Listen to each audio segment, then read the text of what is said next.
Well,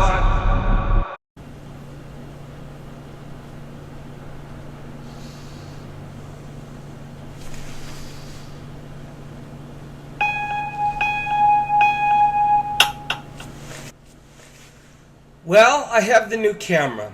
I'm working out the kinks. As you can see, it's remarkably dark. I almost wish right now, when I look, I could see it behind me. When I look at the sheer, sinister shadows and the lens flare from a light back there, I kind of wish this is really what my current interior environment looked like. It's actually, to my eyes, quite luminescent. I'll work on that, but for now, let's use the darkness to our advantage, so to speak. Now, I didn't think, even though the camera was coming today, that I would do any sort of video, and hopefully it's focusing well on me. Yeah, this is pretty rough stuff. I really didn't think I'd do one today because I went away and I wrote a Substack article I've been wanting to write for about 1.5 years. And the only reason I never got to it is because, well, you can read it. It's maybe 6,000 words. That's not the longest thing, but it is probably the most in-depth form of literary analysis I've attempted maybe since graduate school. I'm not saying it's the best. I like to think anyone who reads it can get something from it.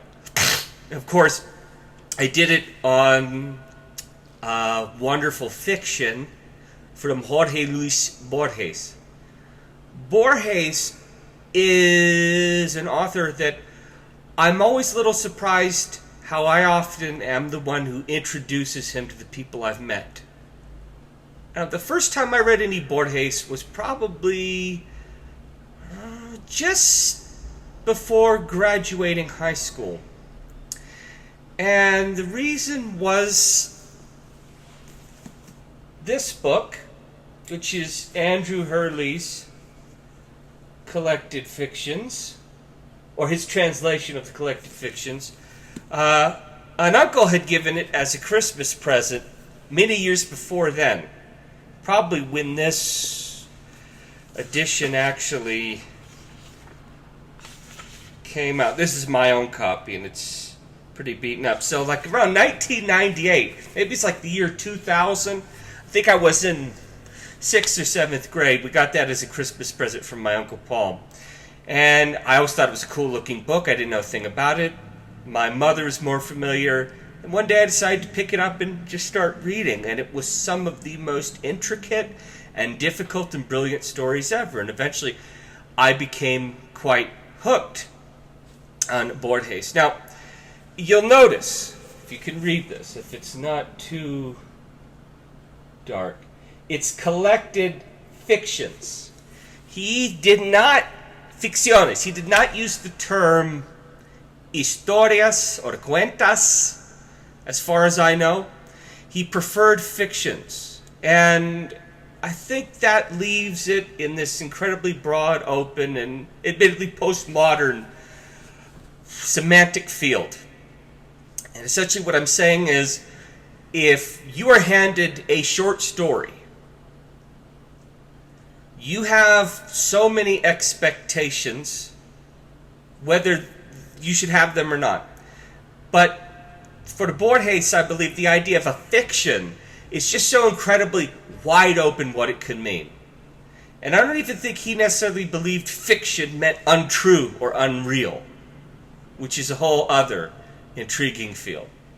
As I said, I'm quite tired. I depleted much of my gray matter temporarily for today, so I'm not sure if I'm going to actually sound that erudite. But I thought I might as well test this camera and give a little video and connect it with the Substack article. So Borges writes fictions. He never wrote any novels. And I feel like the longest fiction he wrote, maybe 20 pages, maybe 30. They could feel much longer because they are so incredibly dense. And when Borges writes a fiction, here's essentially what a typical Borgesian fiction is like. Someone discovers a text. The text is treated as a real document, and the document offers something fantastic, something in the realm of maybe magical realism, something that challenges the very architecture of reality as we know it. Now, there's plenty of fictions that don't do that. Many of his fictions read like pseudo-historical accounts. Others do sort of read more like typical stories, except they almost never have what I would call beginning, middle, and end. Another thing that's fantastic about Borges, apart from his completely iron command of language and the beauty of his expression, is that he breaks the cliche of show, don't tell. Again, this is not going to fit every single one of his fictions.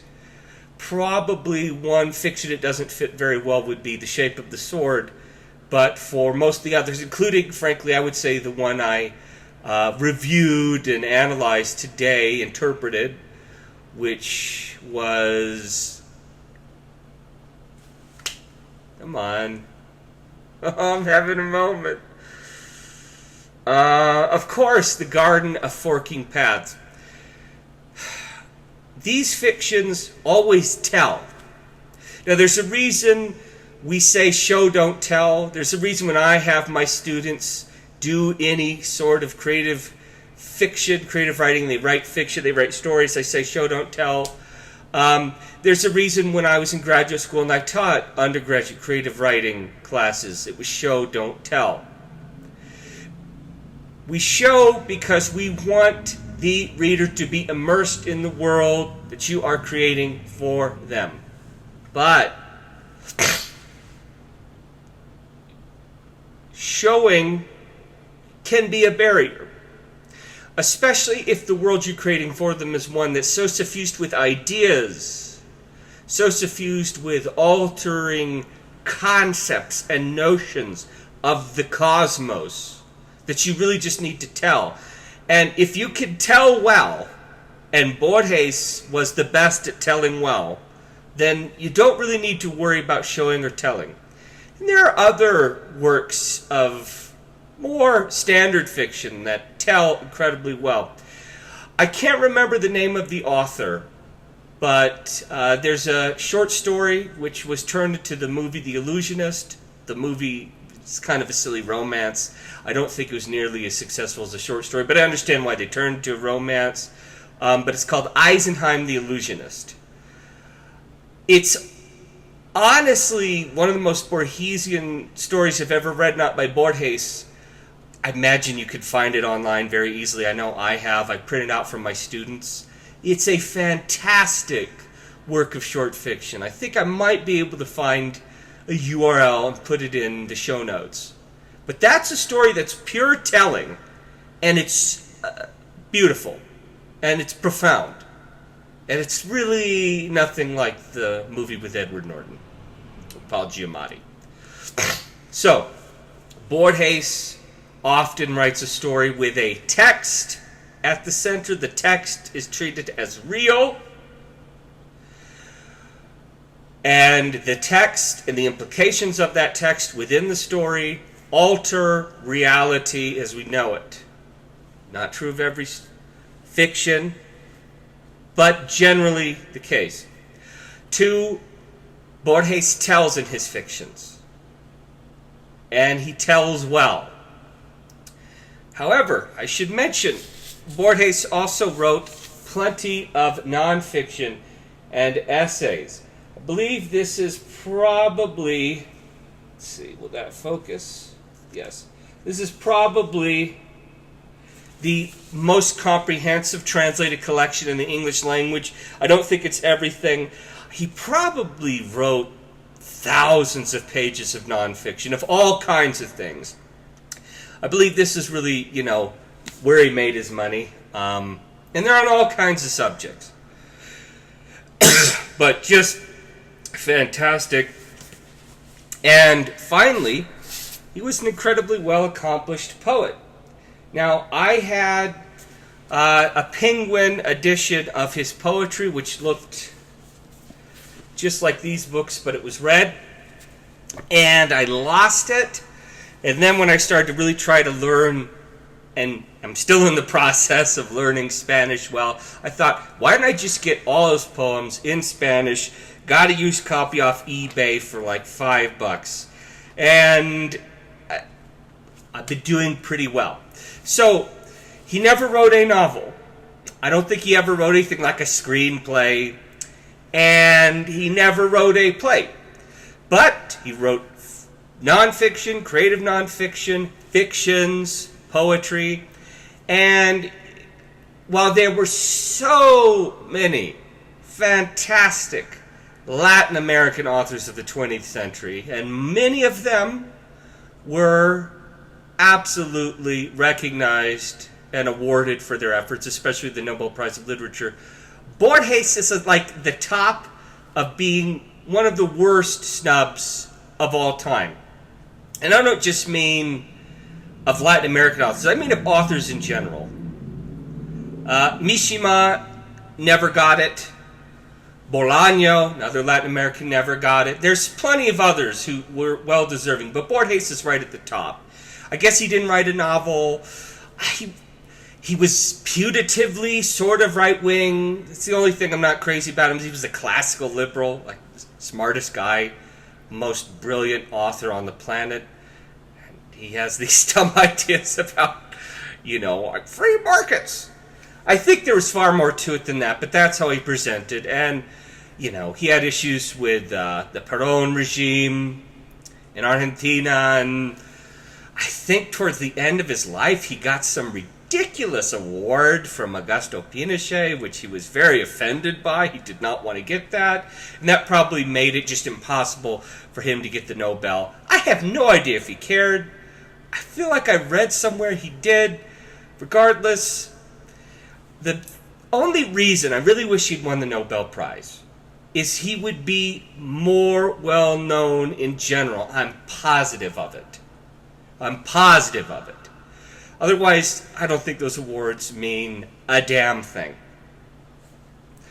But, just a fantastic author. Now, what's funny is there is one very difficult, very well-known, very beloved work of American postmodern fiction from about the year 2000, which I've read about 2.5 times. I think the last time I tried to read it, other things got in the way. And I had a copy of it which just completely fell apart in my hands. I think you'll know why when I tell you what the book is. So I ended up finally just getting a nice new hardcover edition, which I don't think they'd had for years. And I don't know, maybe at the end of this year, probably around December, I'm going to reread it because I love it. But if you've never heard of Borges, but you've read this book, you've read Borges. And I'll explain how this works on multiple levels. And the book in question is, of course, Mark Z. Danielewski's House of Leaves. Now look at this. Isn't that beautiful? Hardcover. I mean, it just tore apart in my hands because, you flip back and forth. And you know how this book is. You find a great example. Well,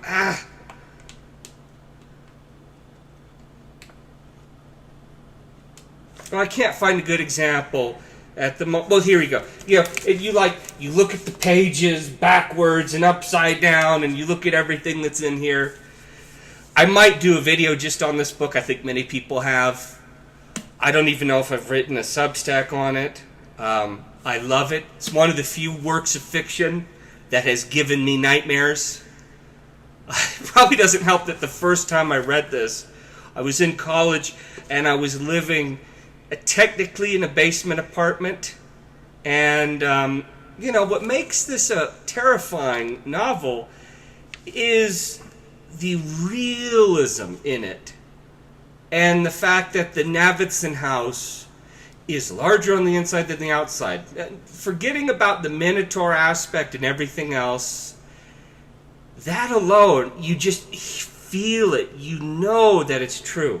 Okay, so the first reason I can say, if you've read this book, you've read Borges, is Borges is just the most important, obvious influence on this book. But the other reason is, and this is why the title page here is so important. So take a look, right? You have Mark Z. Danielewski's, and then there's apostrophe S. Then it says House of Leaves by Zampano, with introduction notes by Johnny Truant. And then there's an editor. Now, let me explain this. As you read this book, you get different typefaces. One of the typefaces is the editor.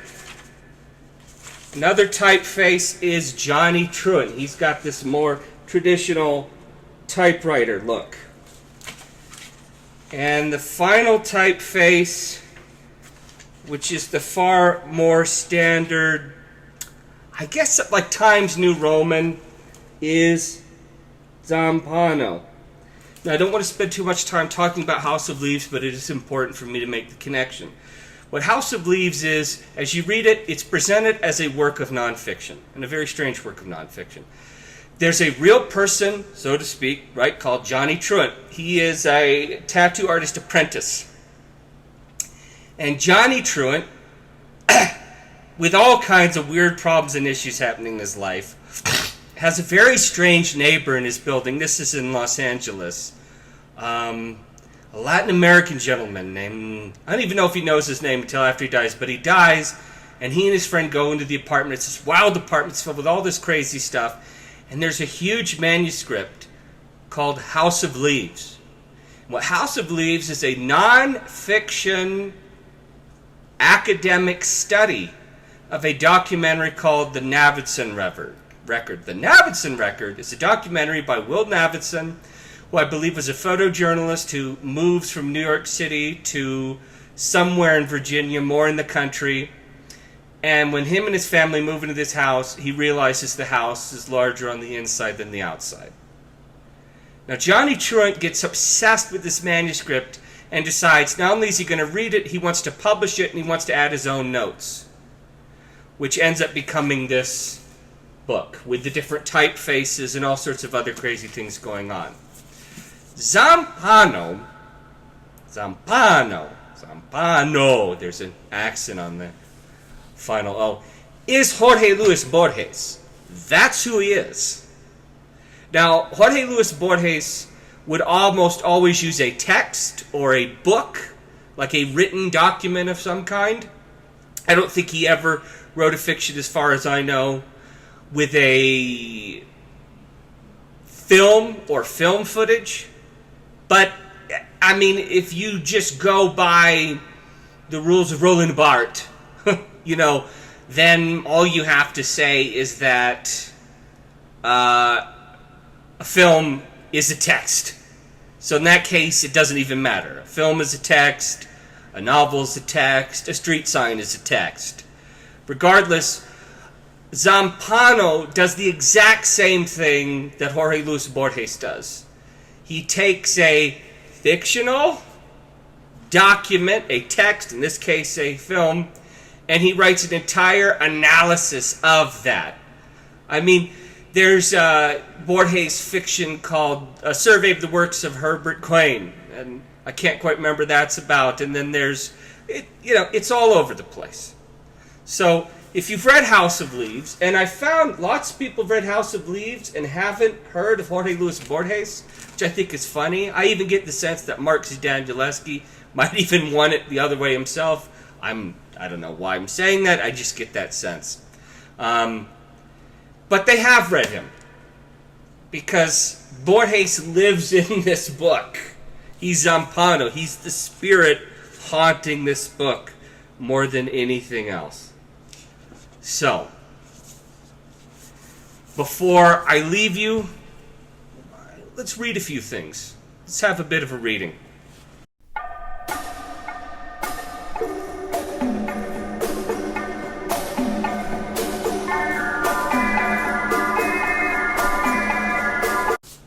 So let's do a bit of a reading. I'm just going to read the penultimate paragraph from an essay called A New Refutation of Time.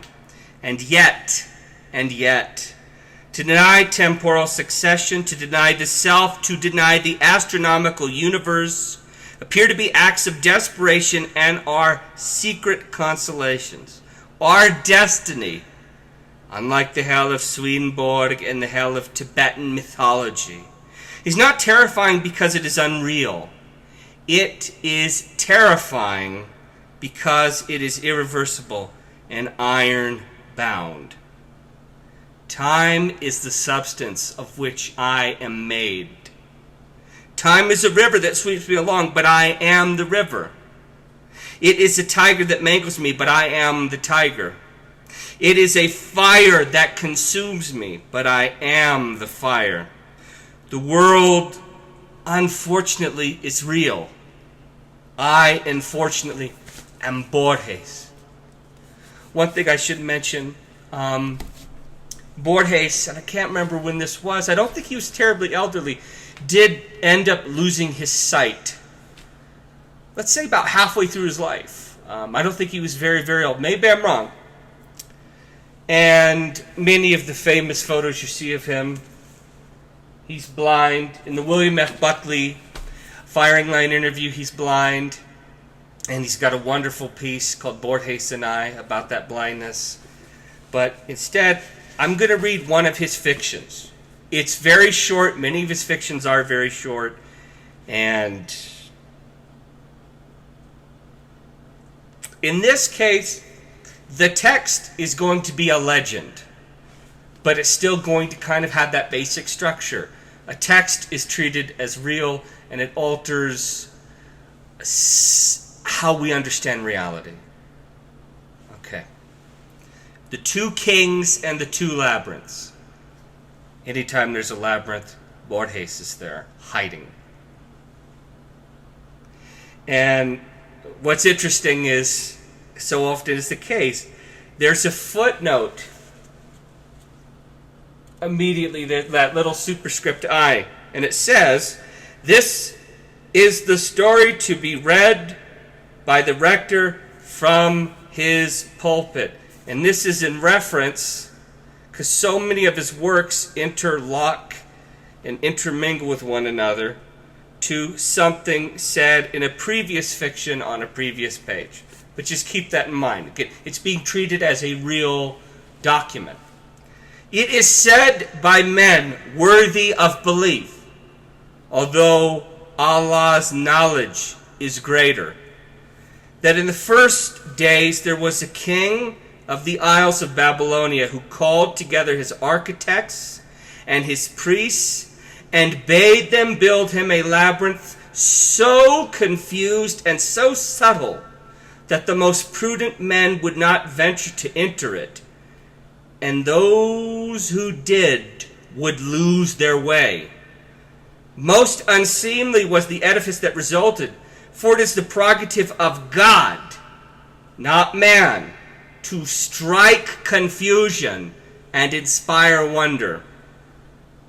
In time there came to the court a king of the Arabs and the king of Babylonia, to mock the simplicity of his guest, bade him enter the labyrinth, where the king of the Arabs wandered, humiliated and confused until the coming of the evening, when he implored God's aid and found the door.